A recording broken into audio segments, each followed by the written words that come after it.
Now that we've received our first reservation request, it will show up as a notification under your bookings section. Let's go ahead and navigate to bookings. This is the bookings tab. By default, it shows as a list view. So all of your new, pending, and old bookings will be shown here. You can search by vehicle name, and you can also filter by cost, by date, by vehicle, as well as booking status. We'll be diving into adding manual bookings shortly, but for now, let's review the reservation that we just received. I'll go ahead and press confirm here, and this will take us to the reservation. In here, you can see the customer's driver's license, their insurance, to be able to run your own verification checks. There is also a background check system, however, this is not included in the free trial, simply because it is quite expensive per check. We'll dive into this in a moment using a live account, but this will actually background check the client to see if they have any sort of criminal record and whether or not they should be renting your vehicle. If you scroll down, you can see the booking details that were entered, whether it's a delivery or a pickup, as well as any additional notes. You can see the vehicle details for the car selected, the general pricing details on the car should you need to do any math surrounding the actual rental. However, Autoflow takes care of all of that for you and automatically calculates the rental amount, the deposit, and anything else based on how you added it into your fleet, as well as the dates and times selected in the reservation. Now here, should you want to collect cash rather than a payment link, you can simply press edit booking and you can change all of this information as well. Should you want to change the price, add a delivery fee, we'll add a delivery fee here of $100 because the client wanted delivery, and any additional fees as well. So let's say $50 for the bottle of champagne.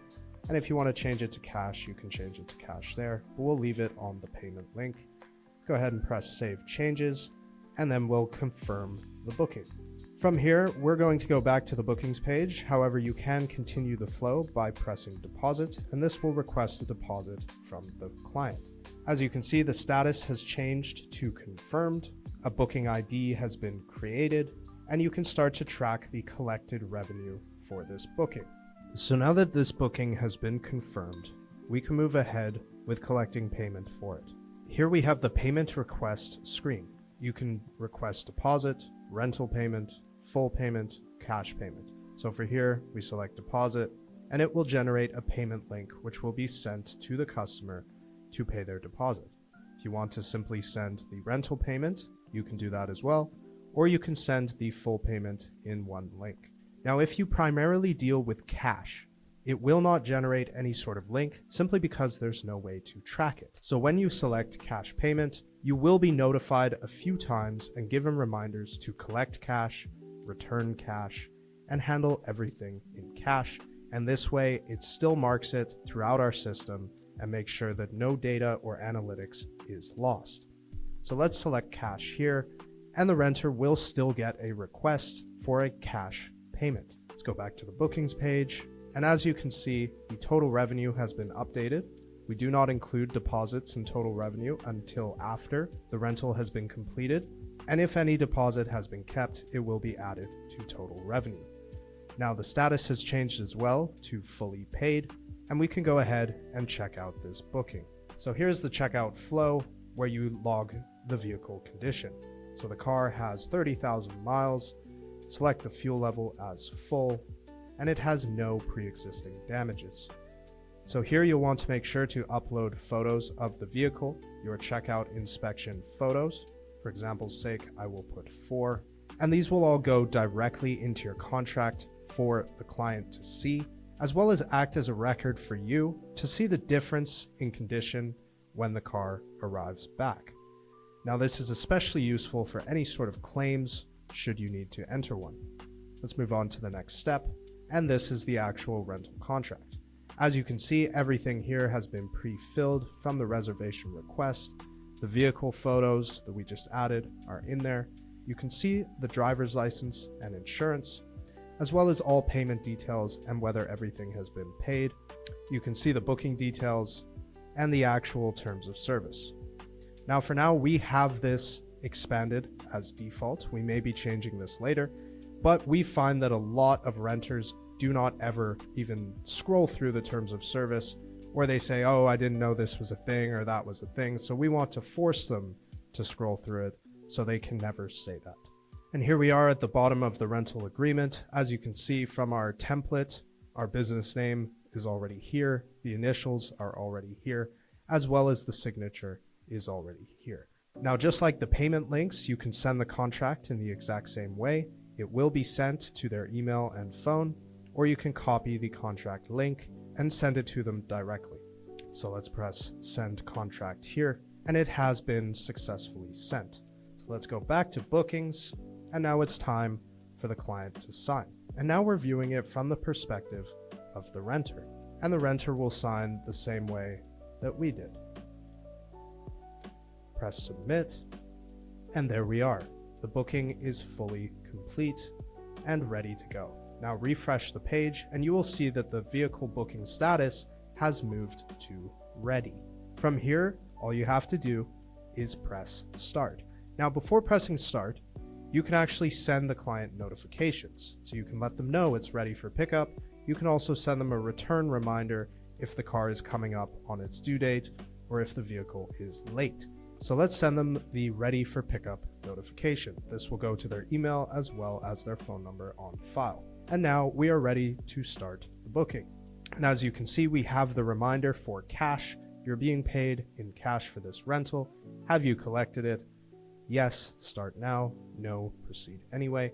We will be pressing yes, start now. Collected the $25.50 in cash. The client is here and we're starting the booking.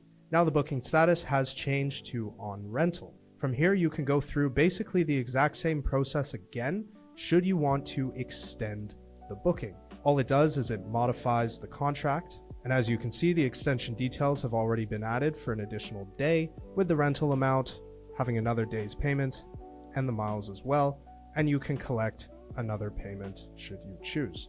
So here you can send another payment link, you can send a request, or you can do cash payment once again. Now this actually modifies the rental contract and adds an extension booking details section.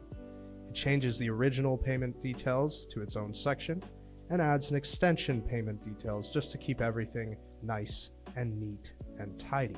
Scroll down again and we can send the client an extension contract. Refresh the page once more and the start date remains the same, but the return date has an extra day added to it from the 1-day extension. Total revenue has been updated and status remains on rental. Now it's time to return the vehicle. Let's say the booking has ended. We go through the check-in flow. So this will show you the starting values of the miles and the fuel. And let's say the car came back after 2 days with 30,300 miles. That's a 300-mile difference. The fuel came back at half instead of full, but luckily there's no new damage. You will still want to upload the check-in inspection photos, again just for record keeping, even if there's no damage, and we'll move on to the next step. So here, the over mileage fee is actually automatically calculated. So they went 100 miles over the limit at $4 a mile, which is under your fleet section, under the vehicle details for this specific car, so it automatically calculates it at 400. Now these are all editable. All of these fields, you can just edit them. These are just suggestions anyway based on mathematics and our algorithms. There was half a tank of missing fuel, so we will add $100 here. And there's nothing for damage deduction or overdue hours or any other fees. So now all that's left to do is refund the deposit. So the client's deposit was $1,000. There was $400 in over mileage, $100 in missing fuel.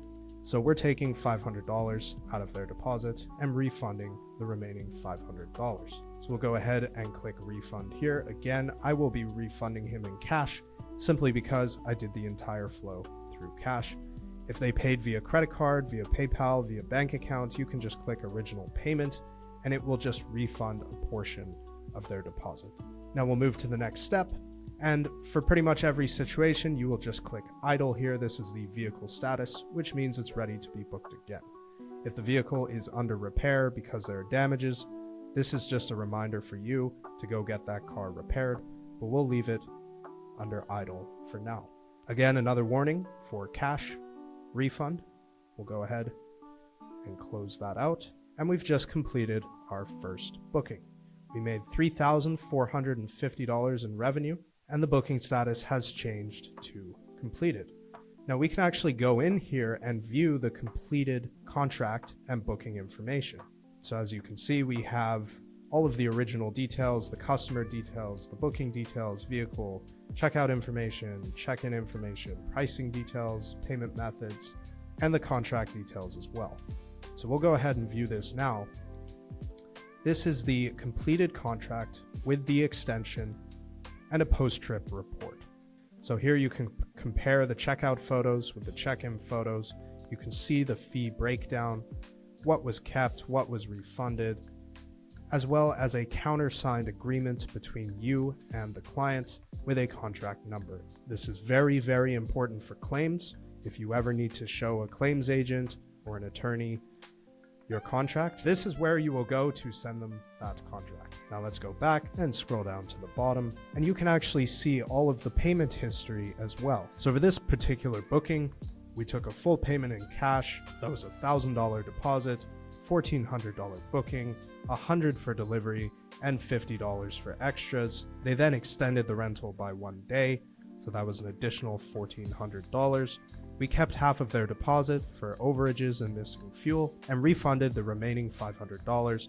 And for each of these, you can click and view a receipt as well to send to the client or for your own record-keeping purposes. Now, should you wish to view the booking calendar instead of a list, we have a beautiful booking calendar. All you do is press this button up here, and it will take you to the calendar. From here, you can see your vehicle model, as well as a full-on calendar showing you when you have bookings, as well as what the current status of the booking is. As usual, there are filters. You can search by the vehicle name, sort by date, cost, vehicle type, as well as the booking status. From here, you can also add new bookings, and you can change the time range of the calendar. So standard is today. It will tell you which hour we are at right now. It's about 6:49 here. You can change it to week, you can change it to month, and you can change it to year. Slightly different layout. Whatever you choose is entirely up to your preference. So from here, you can also click on the bar for the booking, and you can see all of the details surrounding this booking, as well as the payments.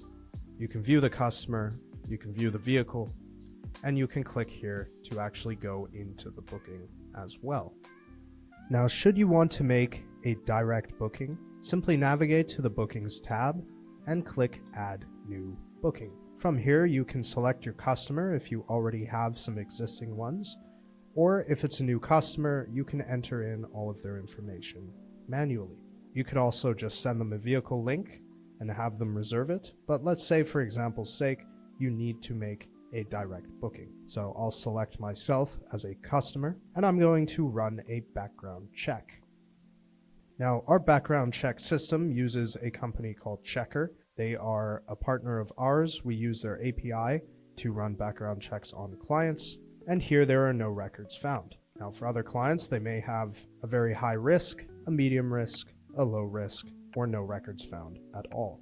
This does not mean that they do not exist, but there have been no reported violations or records in the system that we can find. This does not always mean that they don't exist. Please double check all entered information to make sure the booking is safe.